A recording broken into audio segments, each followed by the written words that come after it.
long time now, Japan has been struggling with an aging population because young people are no longer interested in getting married and having kids. Now, one reason for that is because of how much these young people in Japan are working right now.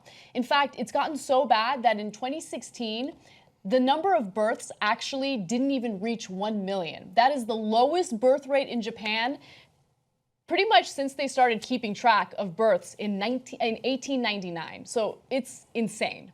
Now, what officials have realized is, okay, we need to encourage young people to maybe not work so much so they can spend some time maybe having kids, maybe establishing a relationship. So here are some of their suggestions. This is insane.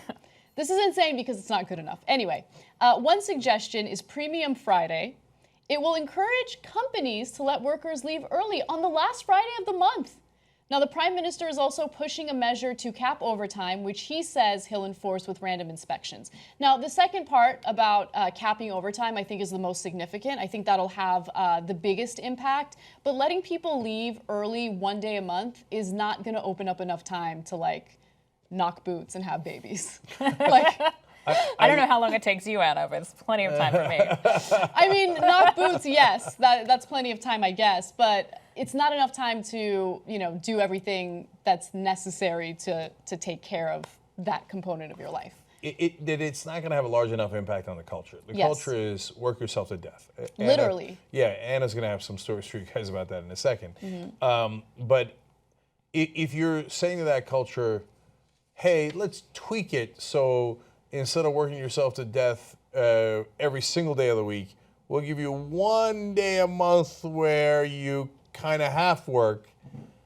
Man, you're really chipping away at the problem. I know. And so I'm amused that the Japanese government is obsessed with promoting sex in Japan, and that they're failing. With good reason, though, with good reason, because think about it. I mean, first of all, elderly people in Japan are freaking out because if you have a smaller population of young people, well, then who's going to pay for the old people or take care of the older people, right? Yeah. So, yeah, people are really worried about this because the economy is going to experience some issues. Their social safety net programs are going to experience issues. You obviously need some young people in the population to kind of keep things afloat. That sounds like a familiar problem. I know that we might be having a problem with Social Security here in the U.S. Yeah, for different reasons, but the birth rate in the U.S. has also dropped. Not like this, but it has. No, Americans, we're still having sex, yeah. But look, there's a lot of cultural reasons, and we've done many stories about the lack of sex in Japan because it's just fascinating. Yeah. Part of it is the internet, and part of it is porn. That people have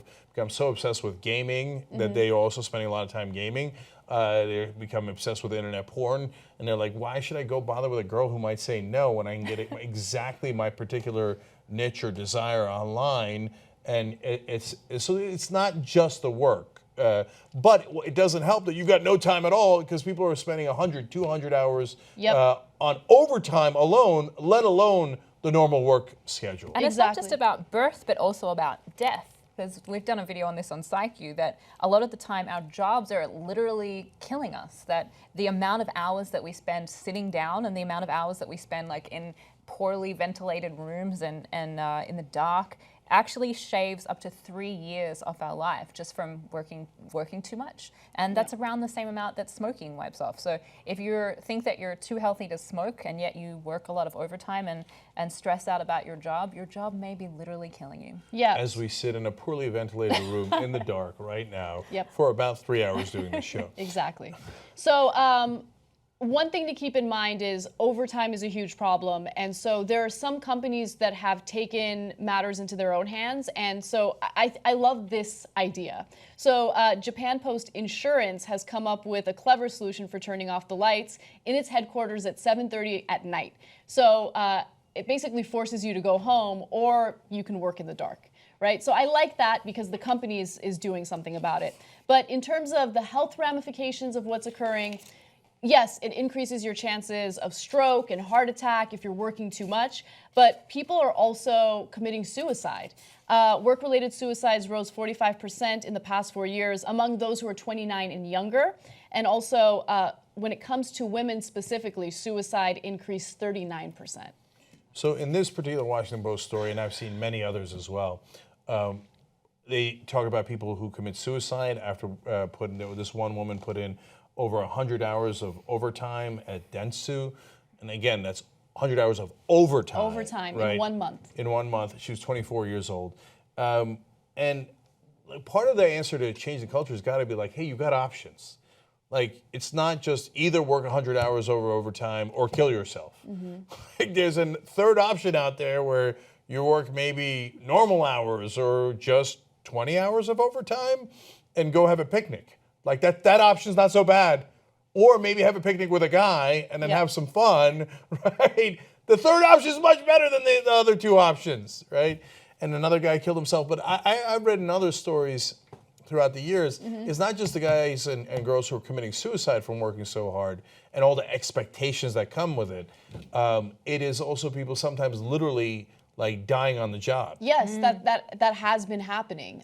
So it's an increasing problem in Japan, and you have to strike that balance. Here's what I don't get though. Why aren't companies doing something about this? And I totally understand that you want to get the most out of your employees, and it seems like having them there working overtime means you're getting more out of them. But this is part of a larger problem called presenteeism as opposed to absenteeism. And in the United States, so not in Japan, but here in the US, they say that presenteeism, like showing up to work when you're not really feeling like you should be there, particularly if you're ill, costs $344 billion to the US economy, which is 10 times more than absenteeism, which is not showing up to work when you really could work. Yeah, because people show up to work when they're sick, and then they get everyone else sick. And when you come to work and you're sick, you're not going to be as productive because you just can't. You're not feeling well. So you just come and you spread the virus because you want to be a work martyr. And you get everyone else sick and you make everyone miserable. Please stay home. Go Please home, stay work home. martyrs. Okay, Go so home. this whole video is actually directed at me.